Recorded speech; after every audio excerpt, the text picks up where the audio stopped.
Fala aí pessoal, sejam bem-vindos a mais um vídeo aqui no meu canal do YouTube e hoje trazendo pra vocês mais um vídeo que vocês deram a sugestão e que eu costumo de fato sempre trazer aqui no meu canal, que é analisando junto com vocês os indicadores de empresas que são boas pagadoras de dividendos, pra gente tentar entender se aquela empresa tá reportando bons resultados, se ela tá sólida, se ela não está, e mais do que isso, né, se ela está realmente mostrando que ela está de certa forma barata para você comprar. Óbvio que ao longo dos vídeos eu também mostro o meu preço teto, me baseio muito por isso. A análise vai muito além de somente analisar os indicadores, mas isso é uma parte dela, tá?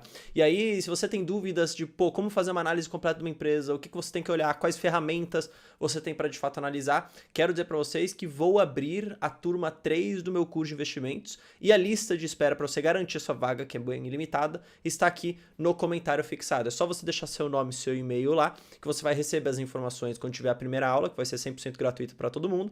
E aí, se você achar que faz sentido, você depois pode entrar na turma e, enfim, ficar aqui comigo, participando das aulas, das lives, tirando dúvidas assim por diante, tá? Então passa aqui no comentário fixado e coloque o seu nome e seu e-mail, isso não te custa absolutamente nada, tá? E no vídeo de hoje eu quero falar para vocês de Klabin, porque Klabin é uma empresa que eu gosto bastante. E vou até dar um spoiler assim um pouco, tá? É uma empresa que no curto prazo pode sim sofrer, pode ter resultados que não são resultados tão atraentes, especialmente por essa dinâmica macroeconômica, mas no futuro eu acredito que seja uma boa empresa. Então fique até o final desse vídeo para você saber exatamente essa parte da análise dos indicadores e óbvio, qualquer dúvida é só você comentar aqui embaixo, beleza? Bora pro vídeo. Bom pessoal, para fazer esse vídeo de hoje eu vou usar aqui o Status Invest, que é um site bastante interessante que consolida pra gente os indicadores, sempre olhando obviamente para os últimos 12 meses, tá? Aqui a gente não vai olhar para o futuro, mas sim como que a empresa tem reportado no passado, tá? Para vocês terem uma ideia, eu vou usar como base aqui Klabin 4, né, ação preferencial, mas você pode comprar unit, você pode comprar preferencial, comprar a preferencial,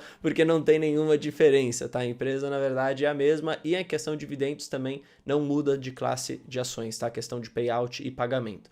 A gente olhando para a Klabin 4 aqui, 3,91, tá? A gente tem uma mínima de 3,43, uma máxima de 4,72.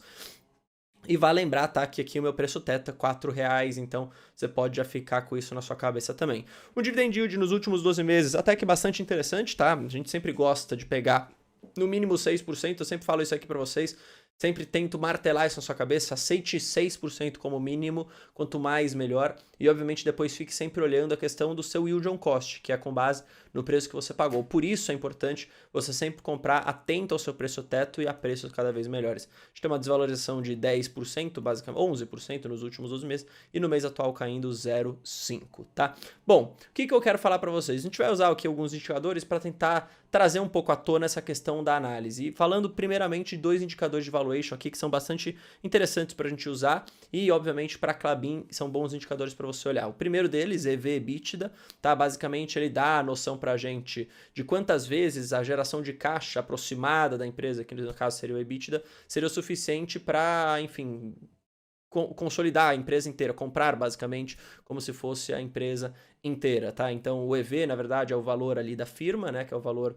da empresa, e o EBITDA é aquela proxy, aquela aproximação da geração de caixa. Esse é um indicador de valuation. Na verdade, quanto menor ele estiver, mais barato, né, mais atrativo estaria para você comprar de fato aquela empresa, porque você precisaria teoricamente, né, de menos geração de caixa para fazer aquela certa aquisição, tá? Então, de novo, é assim um pouco que você interpreta. Você quer saber exatamente como você chega nesses valores, como você interpreta todos os indicadores, como eu comentei no curso, eu acabo ensinando isso para todo mundo, tá? E aí um outro indicador também que é interessante é o preço sobre valor patrimonial. O preço sobre valor patrimonial basicamente sugere, né, se ela está negociando com um prêmio ou um desconto frente ao valor de fato de patrimônio daquela empresa, tá? Acima de 1 significa que está negociando com prêmio, abaixo de 1 significa que está negociando com desconto. Sempre bom a gente tentar entender o contexto geral do porquê que esses indicadores estão dessa forma.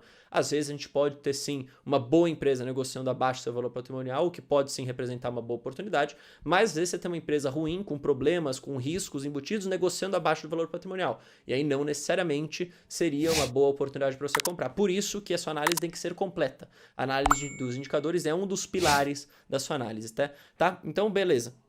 que olhando a gente tem PVP na casa dos 1,90, EV/EBITDA na casa dos 5,35, tá? A gente entende sim, Klabin é uma empresa que negocia com prêmio, especialmente frente também aos seus pares, porque é uma empresa que entrega muito resultado. É uma empresa que é muito consistente e mais do que isso, é uma empresa muito verticalizada, ela tem o controle, na verdade, de toda quase sua cadeia de produções. Então isso garante vantagens competitivas para a empresa. Por isso que o mercado às vezes sim acaba pagando um prêmio frente também às outras empresas, acaba pagando um prêmio frente ao valor patrimonial. Significa que isso daqui tá caro? É sempre muito relativo você falar isso, tá? Minha opinião, né, olhando esses dois indicadores, não está caro, apesar de estar acima do valor patrimonial. E aqui é um grande erro. Tem gente que acha, não vou comprar empresa acima do valor patrimonial porque está sempre caro. Mas não é o fato. Por quê? Porque veja aqui os outros indicadores que mostram um pouco do operacional da empresa. Então, primeiro, em questão de eficiência mesmo, as margens, tá? São margens bastante relevantes, são margens altas. Especialmente quando a gente olha lá embaixo, a margem EBITDA e também a margem líquida. Veja, margem EBITDA na casa dos 40%, margem líquida na casa dos 23%. O que significa isso, né? Como que você pode interpretar? Quão bem operacionalmente a empresa anda, né? E mais do que isso, né? O quão ela consegue controlar o aumento de suas despesas, de seus custos ao longo do tempo para gerar cada vez mais resultado para o acionista, que no final do dia gerar caixa e gerar lucro, tá? E esse lucro, né, esse caixa também bastante robusto, vai ser usado, obviamente, para reinvestir na empresa, para ela voltar a crescer, mas mais do que isso, também na distribuição de proventos, né, de distribuição da renda passiva, que é o nosso objetivo principal. Então, quando você olha para margens para as margens, né, aqui de Klabin, e quando você olha também para indicadores de rentabilidade, em especial aqui o ROI, e também até você pode colocar o ROIC nessa conta, veja, são outros dois indicadores que mostram que a empresa rentabiliza bem o capital que está sendo empregado nas suas próprias operações, na sua própria vida. De certa forma, o ROI rentabilizando no final do dia o capital do próprio acionista, né, que é aquele capital próprio, e o ROIC, que é na verdade olhando de uma ótica de o capital total investido na empresa, seja via terceiros, né, seja na emissão ali de dívidas, seja em contrair, né, dívidas no mercado, seja também em ter ali o capital dos próprios acionistas, tá? Então perceba que esses são indicadores que refletem para a gente que a empresa, sim, rentabiliza bem esse capital que é empregado nas suas atividades. Mais do que isso, como que isso tem se traduzido, né, ao longo do tempo? Veja, a gente tem se traduzido em aumento de receitas, né? Na verdade, um crescimento anual médio aí composto, olhando para os últimos 5 anos, na casa dos 19% ao ano, e a mesma coisa com lucros, na casa dos 55%. Então, é uma empresa que tem crescido, tá? Isso é bom, isso você pode se espelhar um pouco nessa questão das receitas. É uma empresa que tem controlado os seus custos, você perceba as margens altas, e mais do que isso, é uma empresa que tem conseguido lucrar. Esse lucro é reinvestido para mais crescimento e também distribuído, dependendo, obviamente, do momento ótimo da companhia. Uma das coisas, né, que o pessoal fala, pô, Bruno, essa alavancagem, né, da empresa, e a alavancagem se traduz, na verdade, nesse indicador que é a dívida líquida sobre o EBITDA, como eu comentei. A dívida líquida, você pega a dívida bruta da companhia, desconta o que ela tem de disponibilidades no caixa, você chega na dívida líquida. E aí, quantas vezes seriam necessárias a geração de caixa, né? Na verdade, a aproximação dessa geração de caixa, que é o EBITDA, para honrar com esses compromissos, para pagar todas essas dívidas. Mais saudável seriam as empresas que têm uma alavancagem baixa, porque elas não têm essa obrigação de honrar com pagamentos, de honrar com dívidas. Agora, cada setor é um setor, cada empresa é uma empresa. Você tem que tentar analisar isso, de novo, não de forma isolada, mas sim com o contexto que a empresa vive. A gente tem um próprio guidance dentro de Klabin que mostra pra gente, né, a própria empresa divulga isso, que em momentos de investimento, ela realmente vai andar, né, com uma alavancagem mais alta. E na verdade, uma casa mais alta de até 3,5 e até 4 vezes, tá, quando ela está em período de investimento. Quando ela não está, normalmente ela anda com uma alavancagem um pouco mais baixa, na casa dos 2,5 a 3. E você perceba, de fato, o Klabin está no momento de investimento, ela está de fato ainda investindo em todo o maquinário Puma 2, mas mesmo assim ainda negocia basicamente no piso do seu próprio guidance. Então eu não vejo isso como um risco demasiado, como algumas pessoas veem, especialmente porque a empresa continua gerando resultado. Então, à medida que ela vai gerando resultado, ela pode manter essa